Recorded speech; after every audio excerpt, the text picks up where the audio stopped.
Hello friends, this is Tanu Rana and welcome to my channel Pro Pedagogy। आपने छोटे होते कोई ना कोई मॉडल बनाया होगा, साइंस का मॉडल बनाया होगा या सोशल स्टडीज का मॉडल बनाया होगा या और तो छोड़ो, आपने घर में कोई ना कोई एक छोटे से मैगी या चपाती तो बनाई होगी, है ना। अगर सोचो कि उस पर्टिकुलर चपाती के लिए या उस पर्टिकुलर मॉडल के लिए आपको बहुत ज़्यादा क्रिटिसाइज किया जाए तो कैसा लगेगा? अच्छा नहीं लगेगा। तो हमारे एक महान साइंटिस्ट थे और एजुकेशनिस्ट थे जिनका नाम था सिगमंड फ्रॉइड।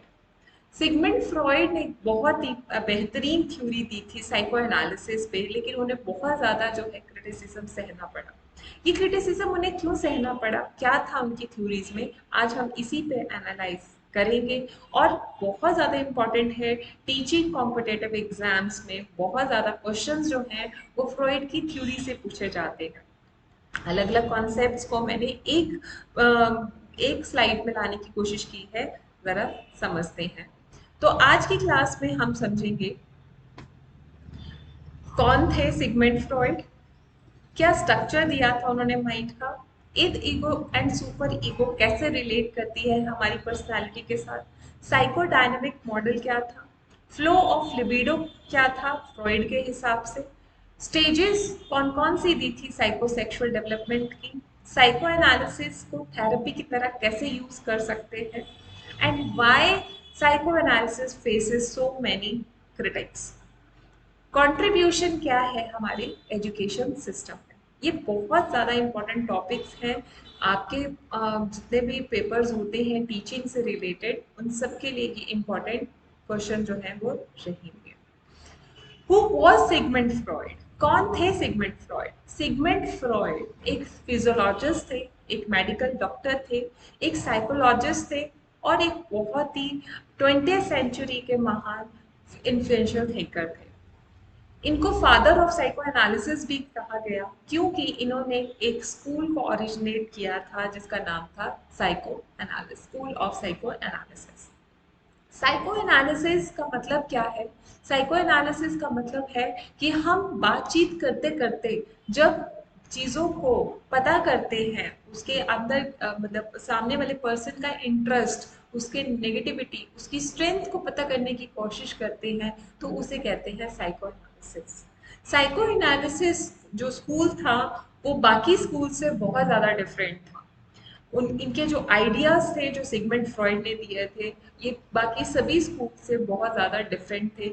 उन्होंने कहा कि हमारी जो लाइफ होती है वो हमारे अनकॉन्शियस जो माइंड है उसका हिस्सा होती है। हमारे जो अनकॉन्शियस माइंड में चल रहा है वही एक अनड्रिवन फोर्स रहता है हमारी लाइफ को आगे बढ़ाने के लिए। तो समझते हैं उन्होंने क्या स्ट्रक्चर दिया माइंड का। उनके हिसाब से हमारी माइंड की 3 लेयर्स होती है, कॉन्शियस, प्री कॉन्शियस एंड सब कॉन्शियस। जो प्री कॉन्शियस है उसे हम कहते हैं सब कॉन्शियस, उसे हम कहते हैं सब कॉन्शियस भी। कॉन्शियस लेवल जो होता है वो पर हमारे परत के ऊपर है, यानी कि ये वो लेवल है जिसमें हमें पता है, जिसमें हमारा हम जानते हैं कि चीज़ें एग्जिस्ट कर रही हैं। कॉन्शियस लेवल में हमारे थॉट्स, हमारे आइडियाज और जो हमारे साथ अभी हो रहा है प्रेजेंट टाइम में वो रहता है कॉन्शियस लेवल में। सबकॉन्शियस लेवल में मेमोरी, स्टोरेज, नॉलेज रहता है। आपने बचपन में बहुत जगह पे गए हैं लेकिन उसकी आधी अधूरी सी पिक्चर आपके मन में रहती है। वो आधी अधूरी पिक्चर ही क्या है? सबकॉन्शियस माइंड में है। जैसे ही आप वहां जाएंगे तो हो सकता है आपको चीजें याद आ जाए, आपको रास्ते याद आ जाए, लेकिन अगर आपसे कोई पूछेगा तो शायद आप भूल जाए, है ना। तो प्री कॉन्शियस लेवल में ऐसा ही कुछ आपके पेपर के टाइम पे भी होता है। पेपर में कोई क्वेश्चन आया और आपने बहुत पहले पढ़ा था, लेकिन आपको पता है कि इसका आंसर मुझे आ भी सकता है, मैं नहीं भी आ सकता, मैं इसको थोड़ी देर बाद अटेम्प्ट करता हूँ। तो वो कहीं ना कहीं क्वेश्चन जो है और उसका आंसर जो है वो आपके सबकॉन्शियस माइंड में है। अनकॉन्शियस माइंड हमारी जो ब्रेन का वो हिस्सा है जिसमें एक्चुअल में हम अनअवेयर हैं, लेकिन वो उसमें क्या है, उसमें हमारे डिजायर्स हैं, हमारे ड्रीम्स हैं, हम वो सब चीजें हैं जो हम लोग एक्चुअल में करना चाहते थे। आगे बढ़ते हैं और समझते हैं concept of id, ego and super ego का। फ्रॉइड ने पर्सनालिटी के ट्राइपैट्रिक व्यू दिया था, id, ego and super ego. उसने उसने कहा था कि हमारी पर्सनालिटी की तीन हिस्से होते हैं, हमारे माइंड के तीन हिस्से हैं। इसको रिलेट भी किया था अनकॉन्शियस, कॉन्शियस और सबकॉन्शियस माइंड। इद, इद जो है हमारे कहीं ना कहीं अनकॉन्शियस लेवल का हिस्सा है। इद, इद जो है वो हमारे जब पैदा होते हैं तो 0 टू बाकी की ईयर्स में, यानी कि 0 ईयर में ही कहीं ना कहीं डेवलप हो जाती है इद। इसमें इंस्टिंक्ट रहते हैं सर्वाइवल के, डिस्ट्रॉय के। ये प्लेजर प्रिंसिपल पे डिपेंडेंस है। अगर जिस चीज में हमें मजा आता है, जिस चीज से हमें सेक्सुअल ग्रेटिफिकेशन मिलती है, वो चीज हम बार बार करना चाहेंगे, है ना, चाहे वो हमारे लिए सही है या नहीं है। इद जो है वो उसमें ज्यादातर हमारे ड्रीम्स, हमारे डिजायर्स रहते हैं, और उस उसको करने से हमें एक प्लेजर का जो है एहसास होता है। फ्रॉइड के अकॉर्डिंग एक सुपर ईगो होता है हमारे अंदर, माइंड की अनकॉन्शियस कॉन्शियस लेयर में सुपर ईगो रहता है, जो एक मोरल प्रिंसिपल पे डिपेंडेंट है। मोरल प्रिंसिपल पे बेस्ड होने से ये इसको पता है कि मेरे लिए क्या सही है और क्या गलत है, ये मुझे काम करना चाहिए या नहीं करना चाहिए। इद और सुपर ईगो दोनों ही एक्सट्रीम लेवल पे लाए करते हैं, हम करना तो कुछ और चाहते हैं। इद, इद जो है वो हमारे अंदर के डिजायर्स हैं, ड्रीम्स हैं, हम करना बहुत कुछ चाहते हैं, लेकिन जो ये सुपर ईगो है ये हमें करने नहीं देती, क्योंकि उसे पता है कि कोई चीज हमारे लिए डेंजर हो सकती है या नहीं हो सकती है। तो ये दोनों एक्सट्रीम कंडीशन पे लाए करते हैं, तो इसके हिसाब से हम नहीं चल सकते, हम प्योरली डिपेंडेंट नहीं हो सकते इस पे भी, और प्योरली डिपेंडेंट हम सुपर ईगो पे भी नहीं हो सकते। लेकिन जो हमारी ईगो है, जो कॉन्शियस लेवल का हिस्सा है, जो रियलिटी प्रिंसिपल पे बेस्ड है, और जो इद को चेक रखती है, सुपर ईगो को भी बैलेंस करके रखती है, यानी कि ईद और सुपर ईगो के बीच में जो रास्ता बनाती है, जो एक वे बनाती है, वो है ईगो। ईगो, मैंने बोला पहले भी कि एक रियलिटी बेस्ड है, रियलिटी बेस्ड है। इद, ईगो को पता है कि इद को क्या चाहिए, ईगो को पता है कि सुपर ईगो क्या डिमांड कर रही है, तो वो एक बीच का रास्ता जो है वो बनाती है। सपोज हम पार्टी में जाना चाहते हैं, रात की पार्टी है और जाना चाहते हैं, लेकिन सुपर ईगो जो है वो कहती है कि वहां जाना सेफ नहीं होगा, रात को वापस कैसे आएंगे, this is not safe for us. लेकिन ईगो जो है वो एक रास्ता बनाती है। ईगो क्या करती है कि हम वहां जाएंगे और एक प्रॉपर चैनल से जाएंगे, हम प्रॉपर कैब कैब बुक करा के जो है वो जाएंगे, ठीक है ना। तो कैब बुक करा के जाएंगे, और कैब जो है वो हमें लेने भी जाएगी और वापस छोड़ेगी भी, ठीक है ना। या फिर हम अपने फादर की हेल्प ले सकते हैं या अपने ब्रदर की हेल्प ले सकते हैं। तो उससे क्या होगा, हम कहीं ना कहीं सेफ हो जाएंगे कि हाँ हमने टाइम दे दिया और उतने बजे हम वापस जो है वो आ जाएंगे। तो इस तरीके से एक बीच का रास्ता बनाते हुए इद, ईगो और सुपर ईगो जो है वो काम करती है। इसका एक और बेस्ट एग्जाम्पल है, इद आपने नई गाड़ी ली है और इद का मानना है कि इसे हम 200 की स्पीड पे हाईवे पे चलाएं, लेकिन ये एक इम्पॉसिबल जैसा काम है, क्योंकि उसकी नो डाउट उस गाड़ी की रेंज हो सकती है, उससे ज्यादा भी हो सकती है, लेकिन आप ऐसा नहीं कर सकते, सुपर ईगो आपको नहीं करने देगी, क्योंकि सुपर ईगो को पता है कि ऐसा करने से आप डेंजर में हैं। लेकिन ईगो एक रास्ता बनाएगी, ईगो बोलेगी कि मेरे को गाड़ी को ड्राइव करना है इतनी स्पीड में, तो वो आपको एक खाली रास्ते में बोलेगी कि जाओ, खाली रास्ते में हम चलाते हैं, हम हाईवे पे नहीं चलाएंगे, हम एक खाली रास्ते पे गाड़ी को चलाएंगे, और खाली रास्ते में हम 200 की स्पीड से चला सकते हैं, और साथ में हम अपने सारी प्रिकॉशंस का ध्यान रखेंगे, हम बेल्ट यूज करेंगे, हम बाकी चीजें जो है वो जो भी प्रिकॉशनरी बेसिस पे लेंगे। तो इस तरह से id ईगो और सुपर ईगो जो है काम करते हैं। आपकी लाइफ में कभी ना कभी ऐसे बहुत सारी सिचुएशन आती है जहां पे ये तीनों चीजें जो है आके मिलती हैं और कन्फ्लिक्ट और एंजाइटी होता है। अगर आप अच्छा, इसमें भी एक और बात है कि अगर आप पूरी तरीके से id को मानेंगे तो कहीं ना कहीं हम अपने ड्रीम्स और डिजायर्स जो हमारे लिए हैं वो हमारे फ्यूचर के लिए ठीक नहीं हो सकते, क्योंकि ड्रीम्स और डिजायर तो ऐसे भी हो सकते हैं ना कि हमें जो एक्टर बनना है मुंबई में जाके, लेकिन आपको एक्टिंग नहीं आती है ना। तो ड्रीम्स तो आप जो मर्जी देख लो, आप जो करना चाहते हो वो कर सकते हो, लेकिन वो कई बार आपकी स्किल के अकॉर्डिंग नहीं होता।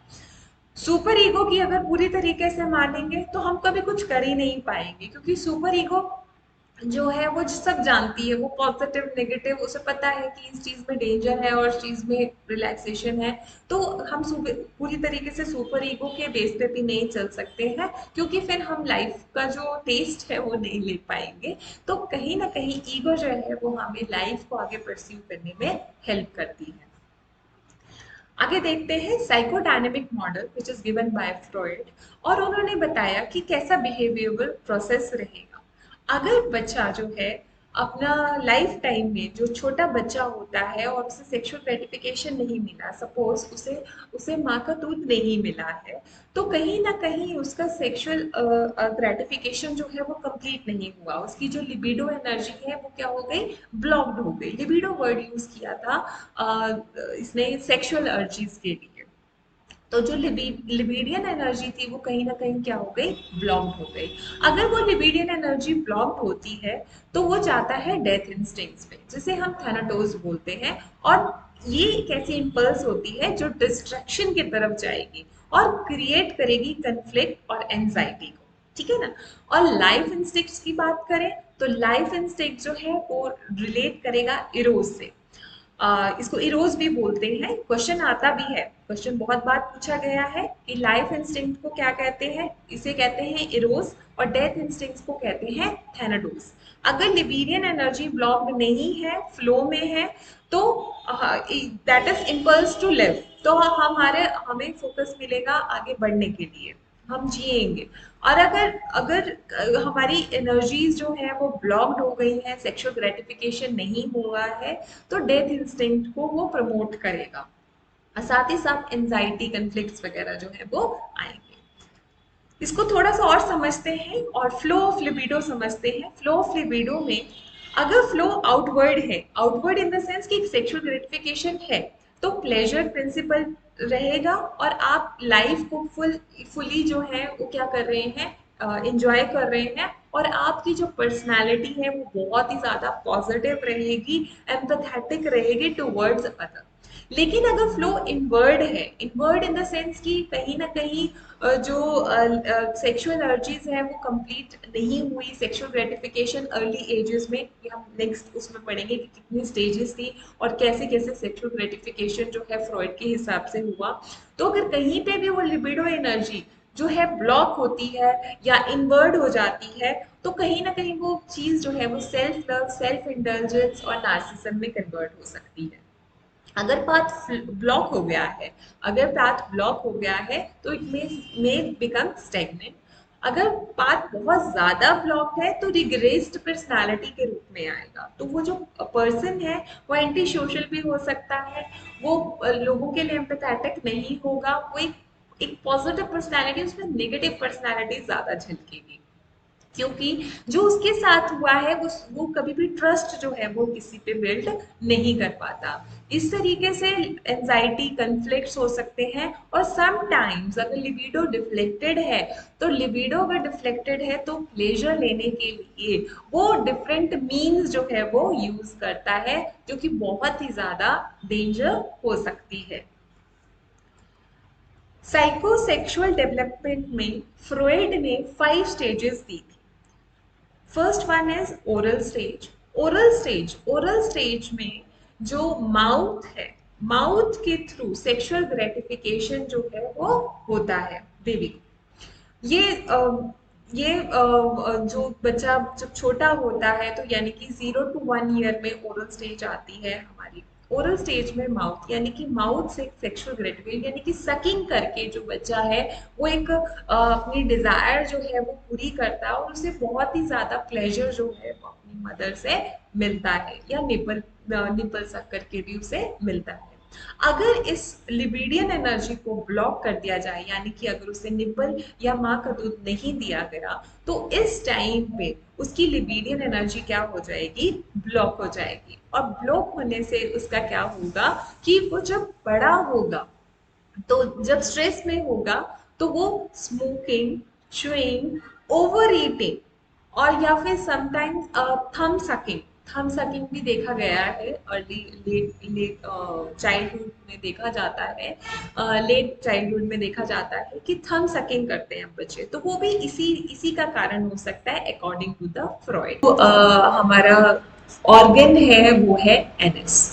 एनएस में बच्चा जो है वो क्या करता है कि वो होल्ड करने की, वो बाउल मूवमेंट को होल्ड करने की कोशिश करता है, वो कंट्रोल लाना चाहता है। और लेकिन अगर वही कंट्रोल अगर स्ट्रिक्टनेस से लाया गया यानी कि स्ट्रिक्टनेस से लाया गया, स्ट्रिक्टनेस इन द सेंस कि पेरेंट्स जो है वो बहुत ज्यादा स्ट्रिक्ट हैं, जब पॉटी ट्रेनिंग हो रही थी बहुत ज्यादा स्ट्रिक्ट है, तो बच्चा जो है वो बहुत ही ज्यादा रिजिड और ऑर्डरली जो है उसकी पर्सनालिटी जो है वो निकल के आएगी। लेकिन अगर लीनियंट है, पेरेंट्स बहुत ही ज्यादा क्या है, लीनियंट है, लीनियंट के टाइम पे अगर बच्चे जो है वो बहुत ज्यादा मेसी होगा तो इस टाइम पे पेरेंट्स को ये सजेशन है कि पेरेंट्स जो है वो उनको अप्रिशिएट करें जब भी वो टॉयलेट यूज करें। और ये कब होगा, 1 से लेके 3 इयर्स के बीच में, ठीक है ना। तो ये स्टेज जो है एनल फेज जो है वो 1 से 3 साल के बच्चों के लिए होती है।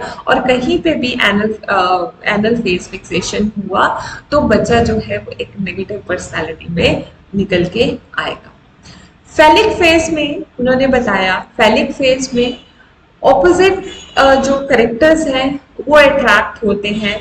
उन्होंने एडिपस एडिपस एंड साथ ही साथ इलेक्ट्रा, एडिपल्स एंड इलेक्ट्रा। एडिपल्स मीन्स जब बॉयज, एडिपल्स बॉयज जब अट्रैक्ट होते हैं, और मॉम्स, आपने बहुत वीडियोस में भी देखा होगा या आपने ऑब्जर्व भी किया होगा, जो बॉयज होते हैं वो मॉम से बहुत ज्यादा कनेक्टेड रहते हैं। वो बचपन से ही मॉम से, अगर उनके मॉम के आसपास कोई भी आएगा तो वो सिक्योर फील नहीं करते हैं। और इवन वो अपने फादर को भी मॉम के पास नहीं आने देते हैं, अपनी मदर के पास नहीं आने देते हैं।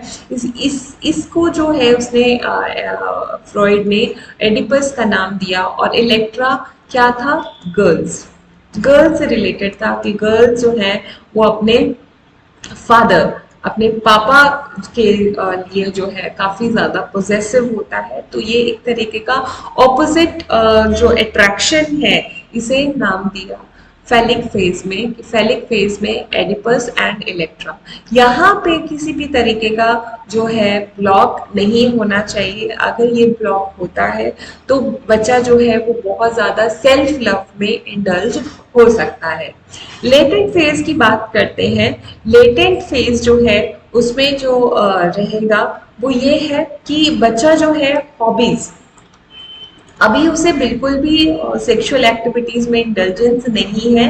वो अपनी हॉबीज में, अपनी स्कूल लाइफ में और अपने अपने ही चीजों में जो है, अपनी ही जो चीजें हैं उसके आसपास की, चाहे फिर वो उसके टॉयज हो या उसके फ्रेंड्स हो, है ना, तो इन सब चीजों में वो ज्यादा इंडल्ज है। अभी वो ब्रेक कर लेता है, स्विच कर लेता है और सेक्सुअल लाइफ से थोड़ी टाइम के लिए उसको क्या हो जाता है, स्विच हो जाता है।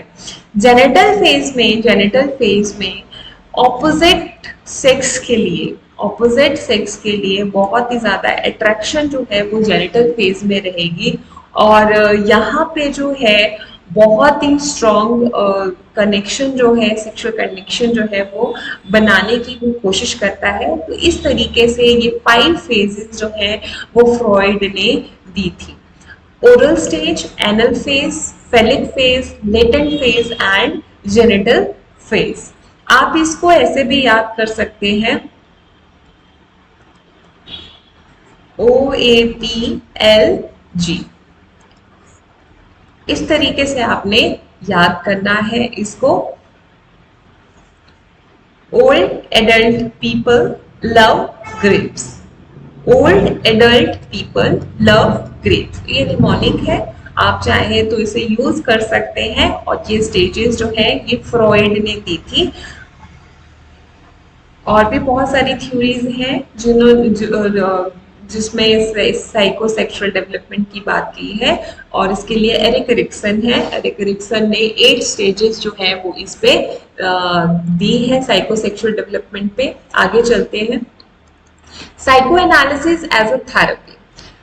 अब क्या हुआ कि ये थ्योरी जो थी वो, इसके साथ फ्रॉइड के साथ एक ऐसा इंसिडेंस हुआ था जब वो अपने क्लिनिक पे थे। उनके साथ में एक पेशेंट थी, और जैसे जैसे वो कनेक्शन उनके साथ बनाने लगे, कनेक्शन इन द सेंस कि जैसे उनकी उनकी जो बीमारी है वो ठीक नहीं हो रही थी, लेकिन जैसे जैसे हम उनसे बात करने लगे, वो बात करते करते करते करते जैसे जैसे उन्होंने डिजायर्स और ड्रीम्स को बाहर निकाला और उनके अनकॉन्शियस लेवल को उन्होंने चेक किया, तो पता चला कि उनका जो सिम्टम्स थे वो थोड़े ठीक होने लगे, वो सिम्टम्स ठीक होने लगे।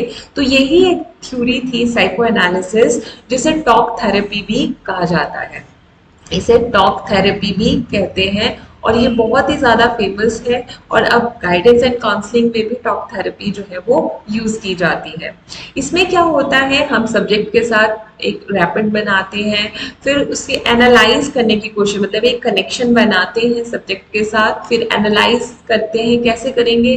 Free association, dream analysis, analysis of daily psychopathology, है ना। मतलब उसके जो भी डिजायर्स हैं, जो भी ड्रीम्स हैं, जो भी वो करना चाहते थे बचपन में, या बचपन में कोई ऐसा इंसिडेंस हुआ है, तो उसको निकालने की कोशिश करते हैं।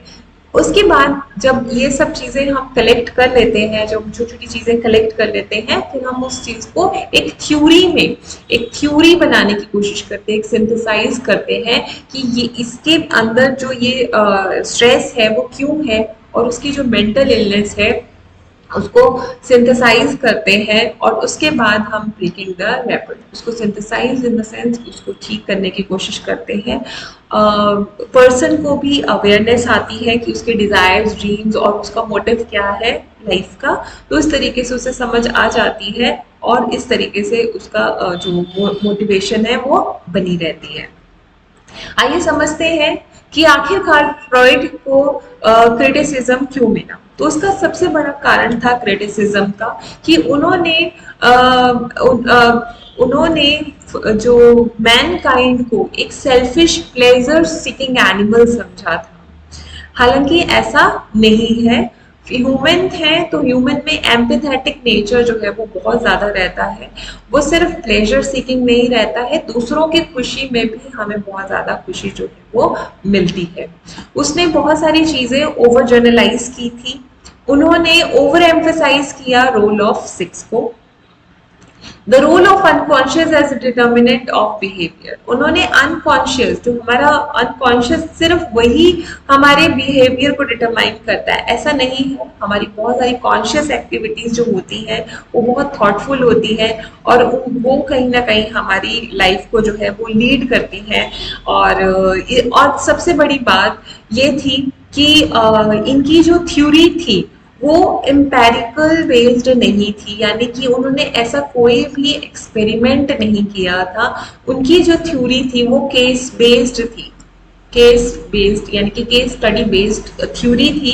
तो ये सबसे बड़ा डिसएडवांटेज था इनकी थ्योरीज का, और इसीलिए इतने बड़े इन्फ्लुएंशियल थिंकर को इतना ज्यादा क्रिटिसिज्म जो है सहना पड़ा। इसके बाद उन्होंने अर्ली चाइल्डहुड एक्सपीरियंसेस को बहुत ज़्यादा एग्जैजरेट किया, ये भी एक क्रिटिसिज्म था। आइए समझते हैं कि उनकी थ्योरीज को आज के एजुकेशन सिस्टम में कैसे अप्लाई किया जा रहा है। उनकी थ्योरी को यूज करके हम किसी भी स्टूडेंट का बिहेवियर पता कर सकते हैं। हम मेंटल इलनेस, टॉक थेरेपी जैसे मैंने आपको बताया, मेंटल इलनेस को कम कर सकते हैं। एक हेल्दी एनवायरनमेंट उनके हिसाब से कि घरों में हेल्दी एनवायरनमेंट, स्कूल में और घर में हेल्दी एनवायरनमेंट होना चाहिए। अगर कोई बच्चा माल एडेप्टिव उसका बिहेवियर है, मतलब कोई गलत बिहेवियर है, तो उसके पीछे कोई ना कोई रीजन है। उनकी theory proper sex education schools में हो, इसको प्रमोट करती है। साथ ही साथ उनकी थ्योरी के अकॉर्डिंग प्रॉपर करिकुलर एक्टिविटीज जो है वो होनी चाहिए, सुटेबल हॉबीज होनी चाहिए, और ताकि जो लिबिडो एनर्जी ब्लॉक्ड है उसे रिलीज किया जा सके। जो बचपन में चीजें नहीं हो सकी, उस एनर्जी को कहीं और लगा के हम क्या करें, उस एनर्जी को रिलीज करें। तो लिबिडियन एनर्जी के बारे में जो फ्रॉइड ने कहा था वो हो। Thank you, keep learning, all the very best. और होपफुली आपको ये वीडियो बहुत ज़्यादा पसंद आया होगा। चैनल को सब्सक्राइब कीजिए, नेक्स्ट आने वाली वीडियोस का नोटिफिकेशन आपको मिलता रहेगा। Thank you.